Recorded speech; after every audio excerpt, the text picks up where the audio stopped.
Vladimir Putin. Hey, I've been thinking about your situation over there in Russia, and it doesn't look very good. But some of the things I've been thinking about is, bro, for one, let me give you a little background. I don't care anything about your history with the Ukraine. In the United States, we really don't know what's going on, just like your people. Your people are fed information from your buddies, and it's the same thing in the United States. We really don't know the background, what's going on, the political, where the money is, okay, and how that affects what's going on in the world.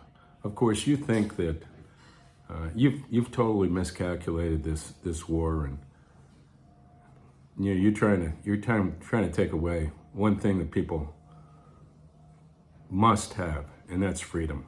You can't shut that down. You won't be able to shut it down long term with your people either, because once these sanctions really take hold, which is going to take some time, and the way I see it is, you have one way out right now, and that's to get the hell out of Ukraine.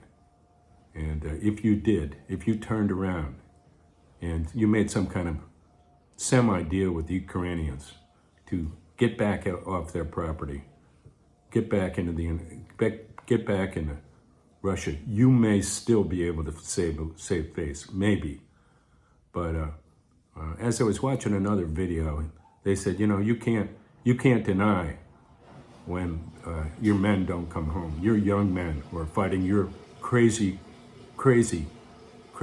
war that you've created over there.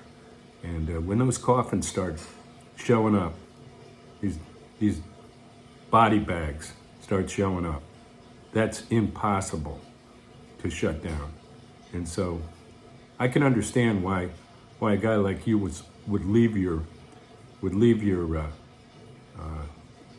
soldiers on the field to decay, because you don't want those bodies showing up, these dead young men with all the future, and you, a 69-year-old man who's ruled your country for 20 years or something like that. You really miscalculated this whole thing. The United States will get oil, and so will Europe. The market reacts, and if there's a need, there's going to be a supply, because that's the way capitalism works. You thought that you had a supply of money coming from Europe, but Europe realizes that they're financing your war. It eventually is going to cause them a lot of problems. So believe me, everybody is searching. And once we get the production going in even places like Venezuela, Iran, the United States is going to Venezuela and Iran to get oil, they're desperate. And eventually public opinion in the United States will turn back on our own oil, because we'll push the environmentalists aside and say, you know what, we need oil. So sorry, Charlie, we can buy it from Canada also. We'll get the pipeline going over here. That Keystone pipeline will start flowing.